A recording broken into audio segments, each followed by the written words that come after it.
है ऋषिवर, हम पूछना चाहते हैं जो गुणवान है वो सुखी है, जो गुणहीन है वो दुखी है। तो महर्षि वेद व्यास कहते हैं केचित् वदन्ति धनहीन जनो जगन्या, केचित् वदन्ति गुणहीन जनो जगन्या, व्यासो वदत्य अखिलो वेद शास्त्र विदां वरेण्यं, नारायण ईश्वरहीन जनो जगन्या। महर्षि वेद व्यास कहते हैं चाहे किसी के पास कितना धन हो, हमने देखे हैं कोठी वाले और उनके पास कई कई करोड़ के बेड होते हैं, लेकिन नींद नहीं आती है, नींद की गोली लेते हैं। हमने देखे हैं कि धन से हम भोजन खरीद सकते हैं, लेकिन भूख नहीं भाई। धन से भोजन तो खरीदा जा सकता है, लेकिन भूख नहीं। तो परमात्मा की जब विशेष कृपा होती है तो महर्षि वेद व्यास कहते हैं कि सुख और आनंद का रास्ता तो कोई दूसरा ही है भाई। तो वे कह रहे हैं कि जो परम पिता परमात्मा की, नारायण की भक्ति नहीं करता वो व्यक्ति कभी भी सुखी नहीं हो सकता। और इन्हीं बातों को तुलसीदास महाराज जी ने कहा, धनहीन कह धनवान सुखी। आवाज तो जारी होगी। धनहीन कह धनवान सुखी, धनवान कहे सुख राजा को भारी, राजा कहे चक्रवर्ती सुखी, चक्रवर्ती कहे सुख इंद्र को भारी। अरे शांत होकर बैठो। अरे तुम्हें पता कौन बोलता है? कोई तो वैसी हंस रहे भाई। इंद्र कहे चतुरानन सुखी, चतुरानन कहे सुख विष्णु को भारी, तुलसीदास विचार कहे प्रभु भक्ति बिना सब लोग है दुखारी। तो हम जब तक ईश्वर की भक्ति, उसकी आज्ञाओं का पालन नहीं करेंगे, हमको सुख नहीं मिलेगा। सुख तभी मिलेगा जब हम ईश्वर की आज्ञाओं का पालन करेंगे। और माता पिता के ऋण से तो ऋण नहीं हो सकते भाई, चाहे हम कितनी भी सेवा कर लें। लेकिन युधिष्ठिर महाराज से पूछा यक्ष ने कि मैं पूछना चाहता हूँ पृथ्वी से भारी किसका स्थान है, आकाश से ऊंचा किसका स्थान है? तो युधिष्ठिर महाराज ने कहा कि पृथ्वी से भारी माँ का स्थान होता है। पृथ्वी की लंबाई चौड़ाई को नापा तोला जा सकता है, लेकिन उस माँ की हृदय की ममता को नाप तोल नहीं सकती। और आकाश से ऊंचा पिता का स्थान होता है, पिता का स्थान आकाश से भी ऊंचा होता है। कोई भी माता पिता चाहे कितने भी गरीब हो, अपने बच्चों को अनाथालय में नहीं छोड़ाते। लेकिन आज हम पढ़े लिखे बहुत विद्वान व्यक्ति अपने माता पिता को वृद्धाश्रम में छोड़ रहे हैं। इस श्रवण कुमार के देश में ऐसी संपन्नता से वो विपन्नता अच्छी थी। बाबूजी बहुत स्पष्ट और बड़े क्रमशील व्यक्ति थे। बाबूजी जो है, जो भी कोई बात एक सभा के बीच में वक्ता को कहनी चाहिए, बिना लाग लपेट के ये बिल्कुल स्पष्ट बोलते थे। निश्चित परिवार हमारे भ्राता विनीत जी ने बड़ी सेवा की, लेकिन ये कटु सत्य है भाई, जिसका जन्म उसकी मृत्यु निश्चित होती है। इसमें कोई भी किसी का चारा नहीं चलता। एक सूत्र की व्याख्या कह के मैं अपनी वाणी को विराम देता हूँ। बहुत सुंदर एक सूत्र दिया महर्षि पतंजलि महाराज ने।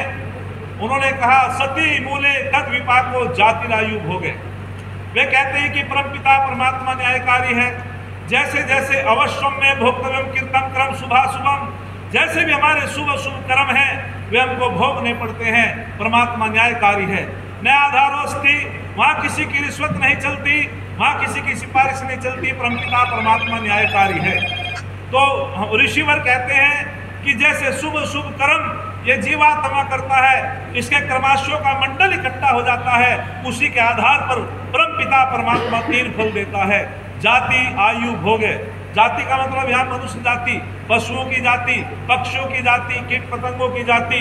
जैसे जैसे जीवात्मा कर्म करेगा, परमात्मा होने के आधार पर उसको अगला जन्म देता है।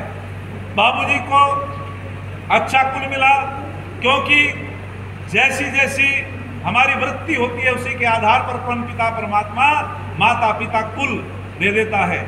और बहुत सुंदर बात कहते हैं कि जीवात्मा की 2 गति होती है। अरे जिस ऋषि ने अपने कलेशों को दग्ध बीज कर दिया उसे सीधा मोक्ष। जैसे धान के ऊपर आवरण होता है, आवरण को निकाल करके धान को अग्नि में जला दिया जाता है, क्या फिर वो खेत में अंकुरित होगा? रामवीर जी क्यों नहीं होगा? क्योंकि उसकी अंकुरण क्षमता समाप्त हो गई है।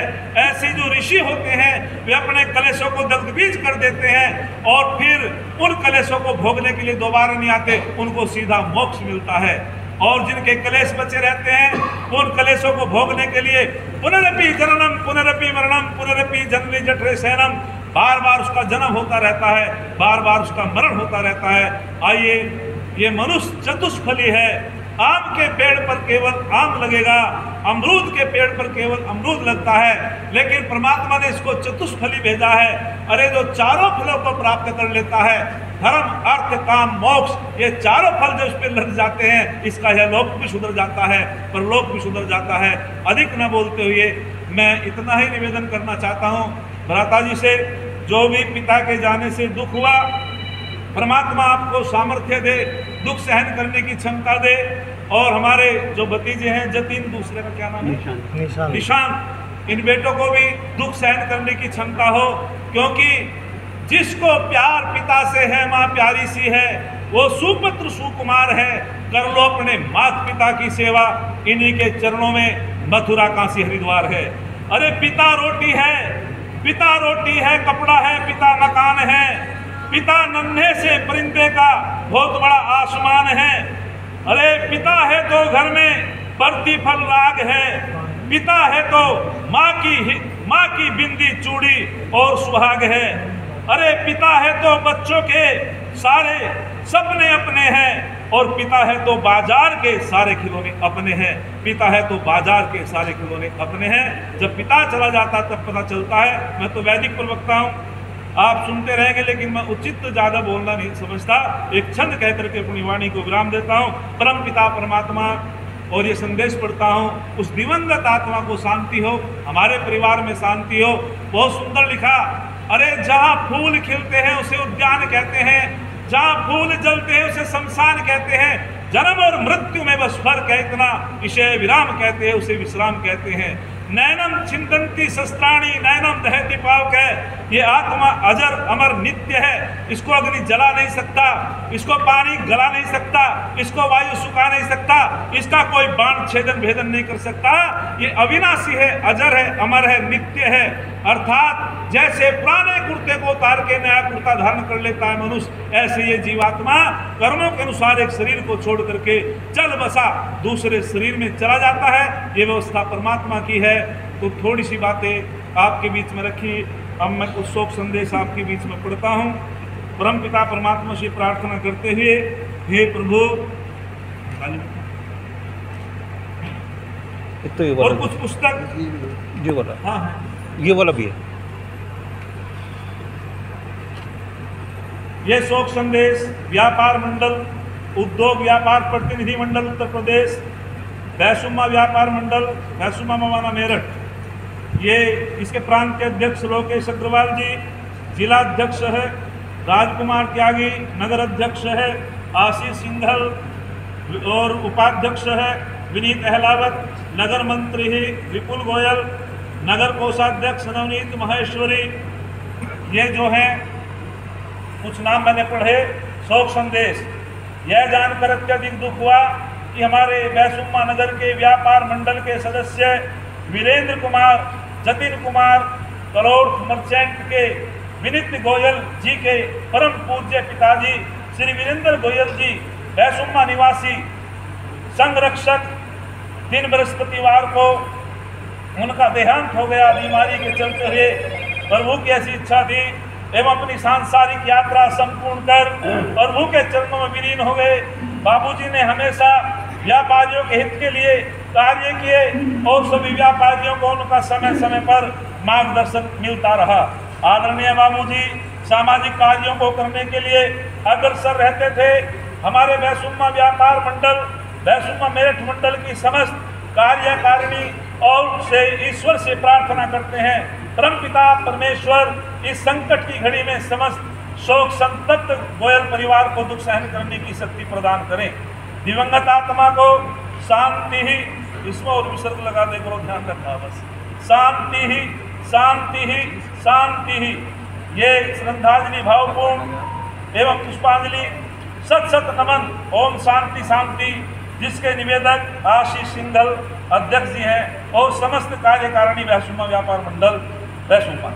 एक शोक संदेश, आभार व्यक्त करते हैं आपका, आपने बहुत अच्छे शब्दों में ये संदेश व्यक्त किया। युग निर्माण योजना अखिल विश्व गायत्री परिवार शांति कुंज हरिद्वार उत्तराखंड गणेशपुर तहसील ममाना जनपद मेरठ।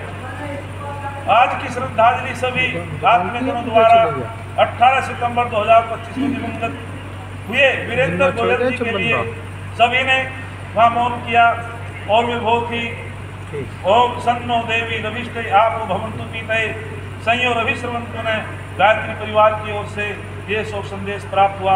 आभार व्यक्त करते हैं आप सभी का।